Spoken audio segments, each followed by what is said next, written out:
Now, if you watch any of my other videos, you know that if I'm in the bee yard, I always have protective gear on. And the reason for that is I hate getting stung by bees. And every time I get stung, it never gets better. And so you're probably wondering, what is David doing in the bee yard with no protective clothing on? And to be honest with you, it's because I don't have any bees. April 4th was the worst day I have ever had in beekeeping. I've been doing this for a number of years now, and April 4th was a day that goes down in the books as just an absolutely terrible day. And so I'm going to tell you the story about that and just share with you some thoughts since that day. The story starts at the end of last year, at the end of 2019. I had 12 hives going into winter, and not only 12 hives, but 12 strong hives. I was running double deeps, and I had harvested honey, but only out of supers. And I went through each hive, made sure they had plenty of honey, or what I thought to be plenty of honey. And this was going to be the year, the following year, 2020. This was going to be the year I made it to 25 hives. Now you may be asking, what is significant about 25 hives? And if I'm being honest with you, I don't know. However, there was something in my head that made me think, when you reach 25 hives, you're going to be an accomplished beekeeper. And so at the end of last season, I put my bees to rest for the winter, go into hibernation. And I was going to start building equipment for 25 hives. So I went out and I purchased raw lumber, paint, rollers, all the materials I'd need to build 12 more hives, or 13 more hives. And so included in that would have been 2 deeps, and then I factored like 1.5 supers per hive. And I spent the winter building beekeeping equipment.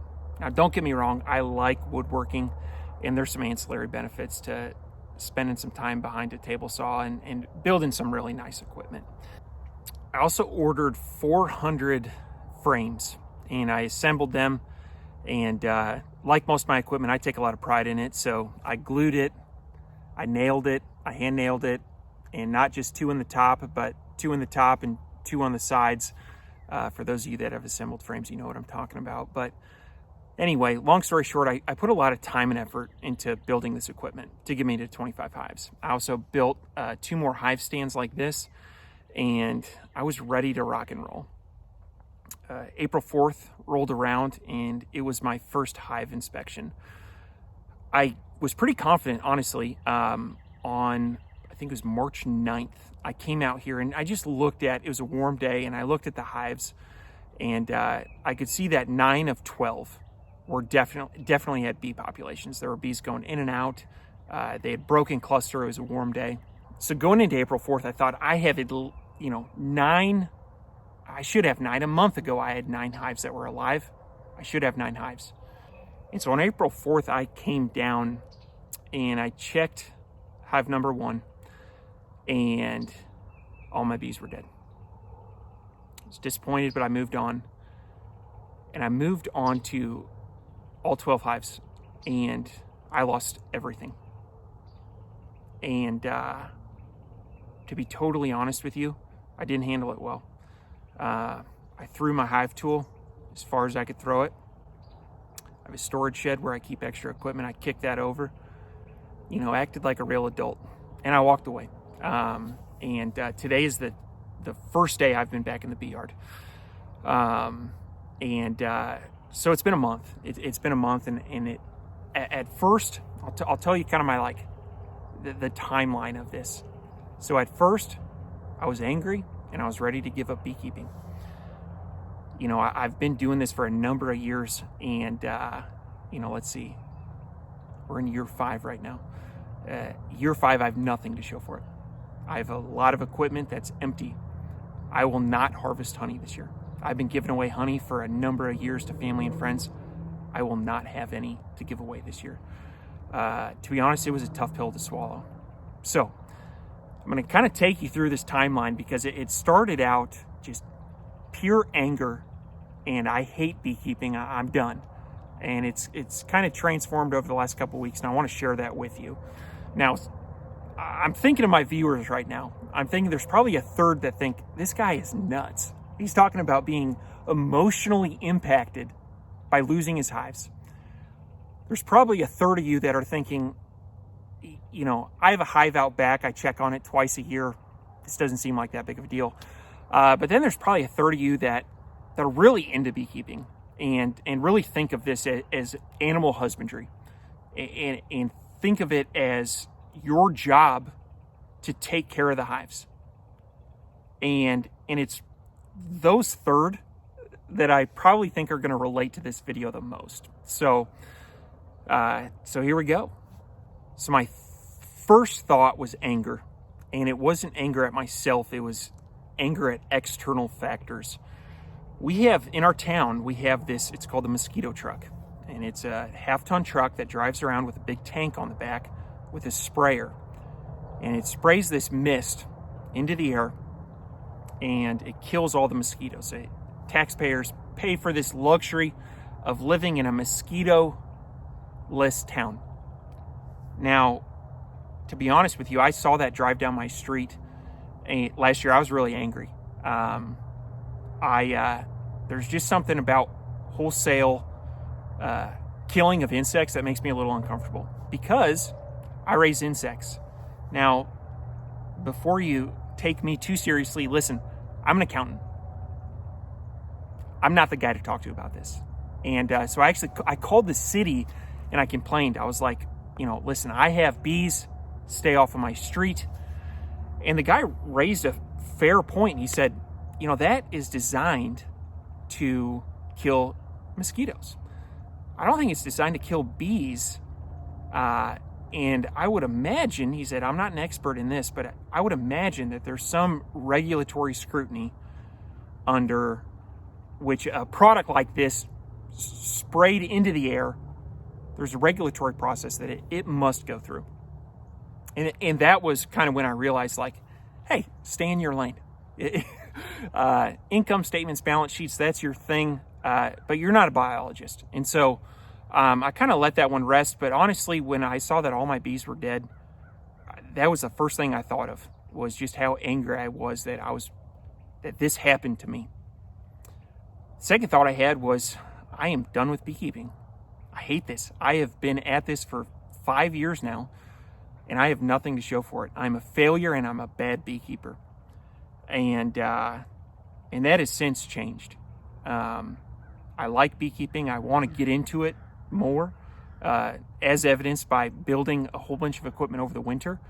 But I've kind of went back and revisited my goals. I asked myself, like, why do you want to get to 25 hives? And if I'm being honest, if I'm being just brutally honest, there's some ego involved in this. I don't know why. There is something to me about a beekeeper that has 25 hives that is maybe better than someone with one hive. And I've revisited that goal since then. And my thought is, hey, if you're not doing a good job at 12 hives, 25 hives is probably not good for you. You know, maybe you ought to spend more time with 1 or 2 hives and really get this dialed in, because I love beekeeping. And when I got into this, I was excited about it. And I thought, well, some beekeeping is good. Let's make a lot of beekeeping. Let's have a lot of hives. Let's produce a lot of honey. And I think I got a little greedy, if I'm being totally honest with you. And so I think this year I am going to have a ton of extra equipment. But I don't think I'm going to try to fill it. I want to focus on a couple hives and do a really good job, because, you know, while there are certain things that are out of my control, there are some things that are in my control. And if I'm not doing it right with 1 hive, I'm not going to do it right with 25 hives. So this year I'm actually scaling down and going to focus on doing a really good job on a small number of hives.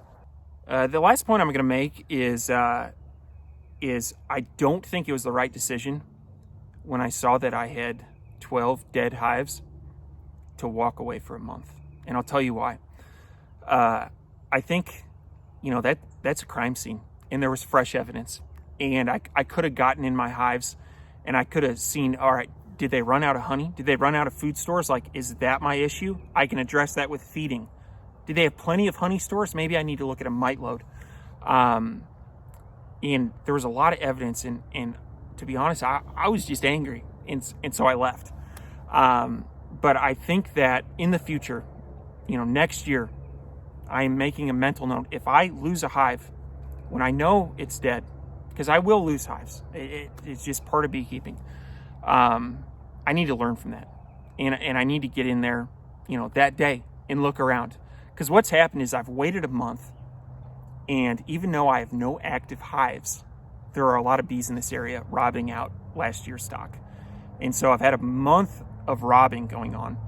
And so when I get in there, if there's no honey, it's probably not an accurate diagnosis to say they ran out of food, right? It could have been robbed out. And, kind of my final concluding thought and my last action item is to reach out to people that are more experienced than me.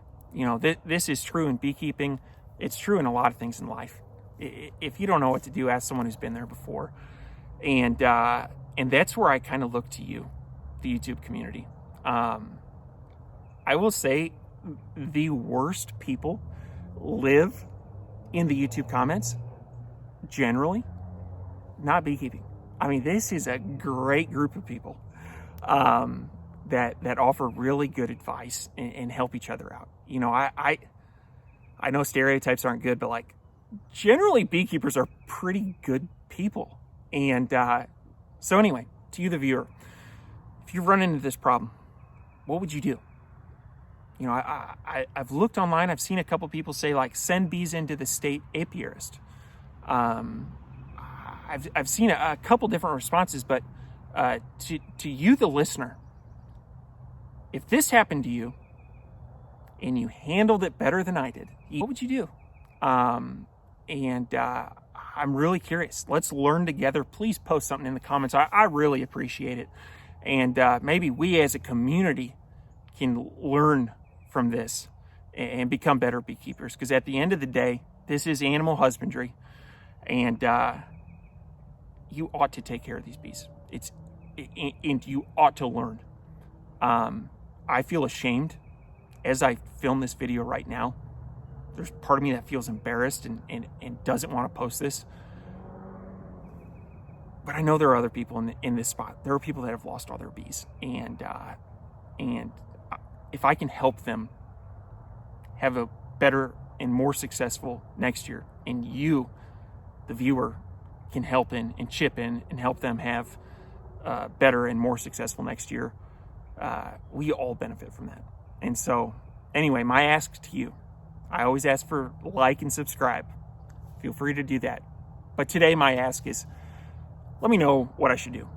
Thank you, everybody. Beekeeping community, I love you all. We'll see you next time. Thanks for watching.